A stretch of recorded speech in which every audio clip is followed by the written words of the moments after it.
be grateful. Be grateful for this little meditation that helps you to reconnect to your own inner ground of good. See, most of us, everyone, has become increasingly externally motivated, conditioned, and directed so that you're not leading your own life anymore. And this exercise permits you to refine your inner ground of good, the inner light from God. See, God gives us light so that we can see and reason and have intuition and insight. And insight gives us patience. For example, maybe there's someone in your past that you've hated. You thought that they were deliberately being cruel to you or deliberately being mean, but with a little bit of insight, which you will get from being close to the source of insight, you will see that they couldn't help themselves.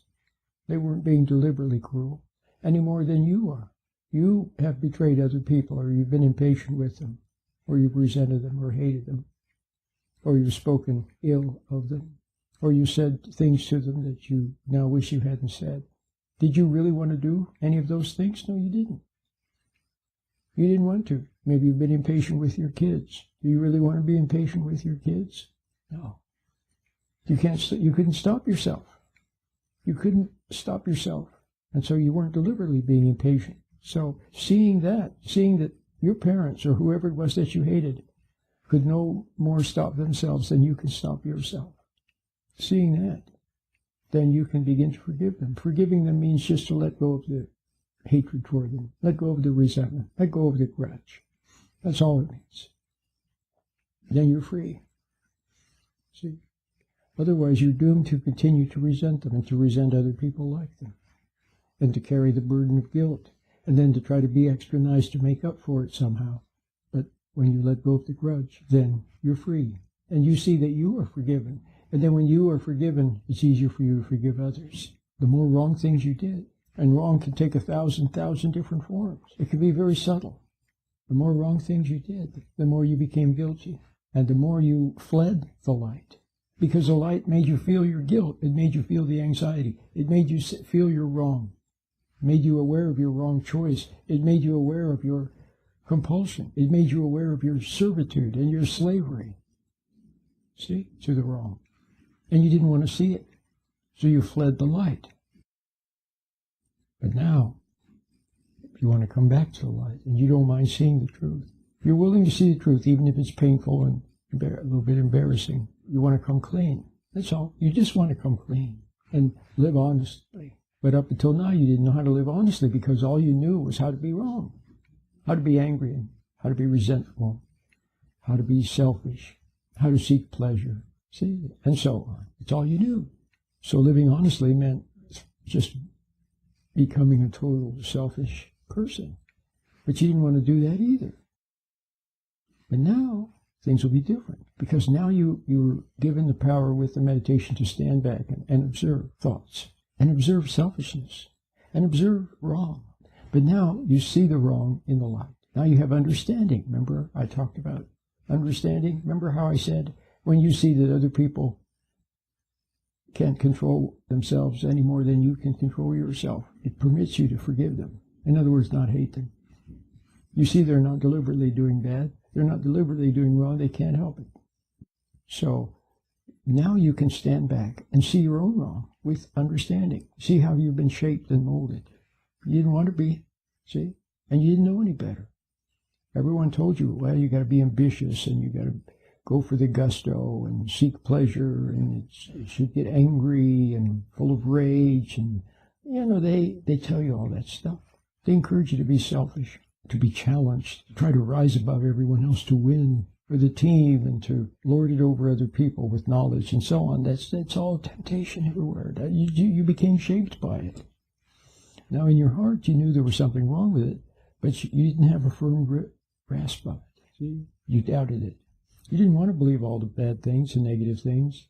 You didn't want to believe that life is meaningless and there's no God and nobody cares and doing the right thing is just stupid and you should just do what everybody else does. And so you didn't really want to believe that. You just went along because you didn't have the ground with which to resist it. See, you tried to resist it with anger and resentment. Didn't help. Now you can stand your ground.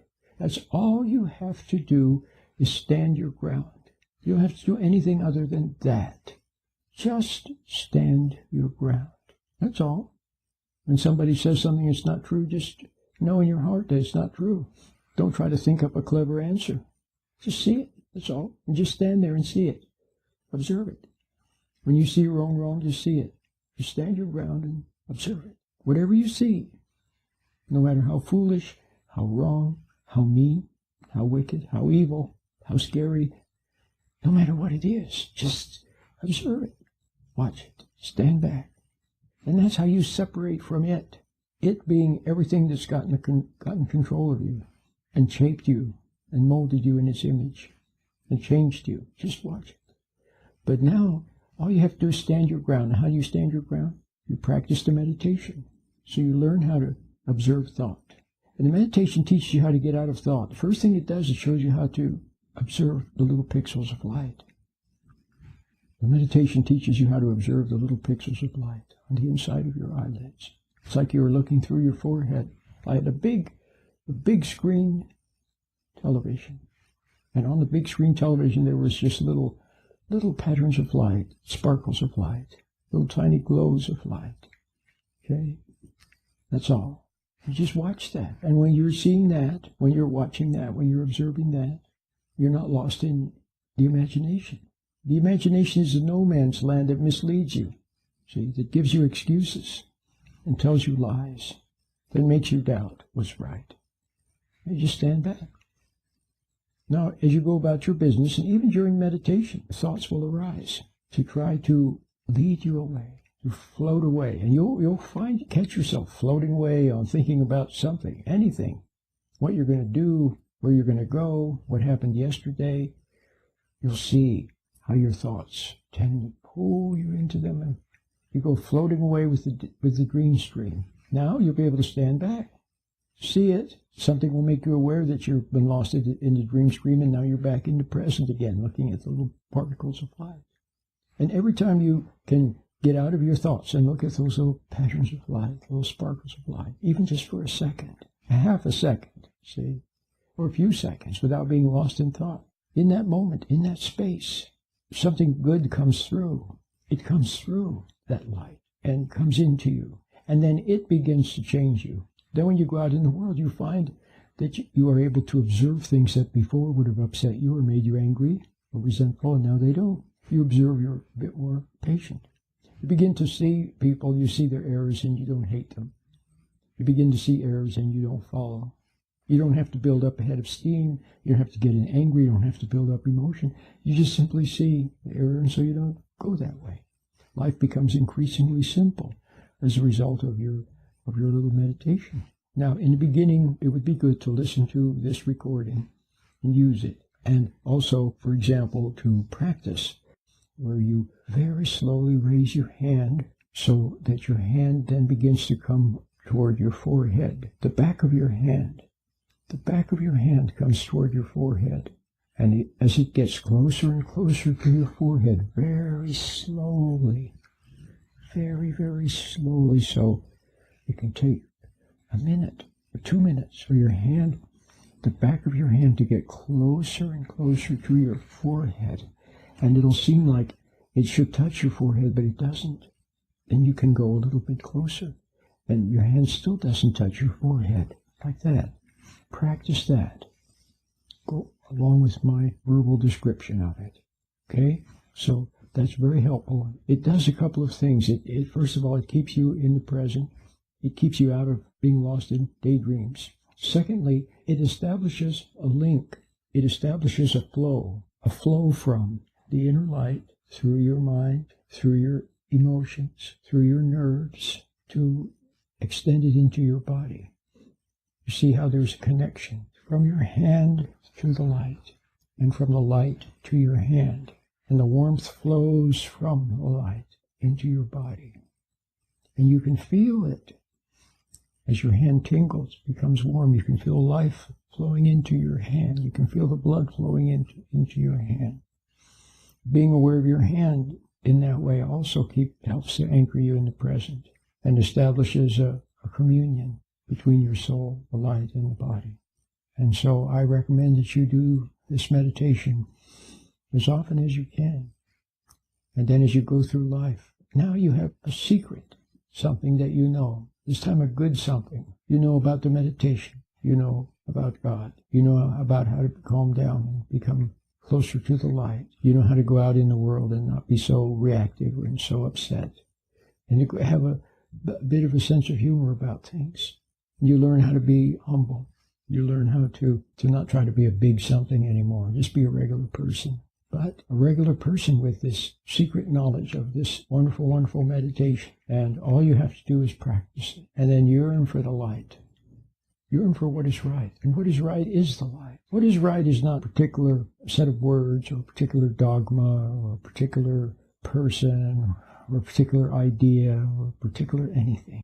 What is right is the light, is God himself and his light. His light is right. So when you have the light from God, then you have everything. Because his light contains the pattern for your unfoldment. It will give you just-in-time insight. When you have a little situation, there are certain moments, like with your child or with your partner, there are certain moments where what you say or do is important. And now you will be able to be patient.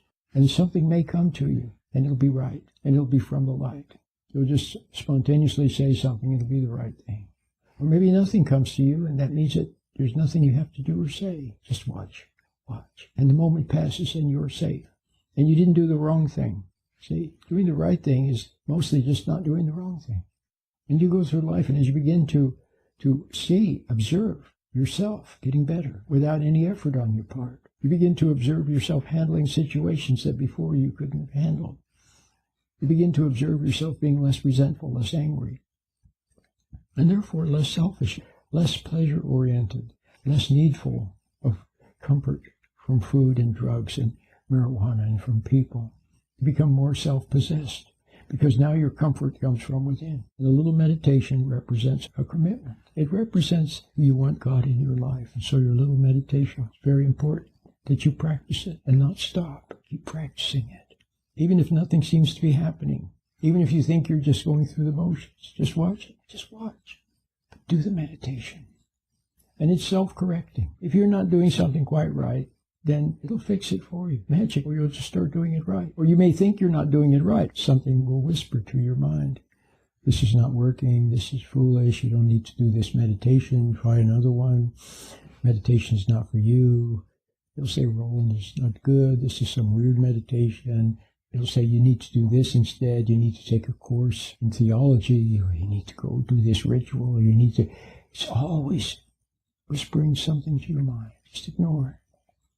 Just do the little meditation. Keep doing it in the morning, midday, evening, and at other odd moments during the day. And this meditative attitude will become a way of life. It becomes a way of life. You'll be in the world and not of the world. You'll have this a little bit of mental distance. You won't be so emotional anymore. Okay? And it'll happen naturally. It's an extension. See, the good then that comes into your life, into your being, into what you say and what you think and what you do, and the life that unfolds all around you. It'll be an extension of the light, an extension of the good. Not that you're good, but it is good. And all you do is just yearn for it. And then watch and marvel. Marvel at the good that comes to pass that you didn't even do anything to make happen. It just happens. Wonderful. It's a gift. It's grace. It's from God.